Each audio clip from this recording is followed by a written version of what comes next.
টানা কয়েকদিনের ভারী বর্ষণ আর উজান থেকে নেমে আসা পাহাড়ি ঢলে দ্রুত বাড়ছে রাঙামাটির কাপ্তাই লেকের পানির উচ্চতা। লেকের পানি বিপদসীমার কাছাকাছি পৌঁছে যাওয়ায় পরিস্থিতি নিয়ন্ত্রণে শনিবার সকালে কাপ্তাই বাঁধের স্পিলওয়ের ১৬টি জলকপাট ৬ ইঞ্চি করে খুলে দেয় কর্ণফুলী পানি বিদ্যুৎ উৎপাদন কেন্দ্র কর্তৃপক্ষ।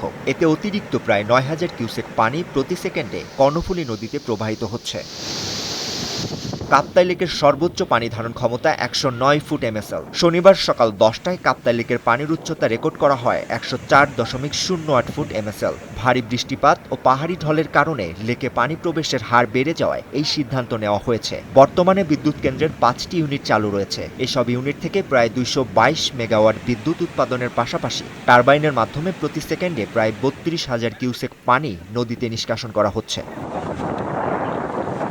জলকপাট খুলে দেওয়ার পর কর্ণফুলী নদীতে পানির প্রবাহ উল্লেখযোগ্যভাবে বেড়েছে। তাই নদী তীরবর্তী নিম্নাঞ্চলের বাসিন্দা, জেলে, নৌযান চালক ও নদী ব্যবহারকারীদের সর্বোচ্চ সতর্ক থাকার আহ্বান জানিয়েছে প্রশাসন। শিশুদের নদীর ধারে না যেতে এবং অপ্রয়োজনে নদীপথ চলাচল এড়িয়ে চলার পরামর্শ দেওয়া হয়েছে।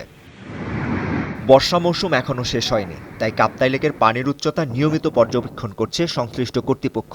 পরিস্থিতি অনুযায়ী প্রয়োজন হলে আরও পানি নিষ্কাশনের ব্যবস্থা নেওয়া হবে। এদিকে আতঙ্ক নয়, সতর্ক থেকেই সবাইকে নিরাপত্তা নিশ্চিত করার আহ্বান জানিয়েছে প্রশাসন। Sakib Mahmud, Times today.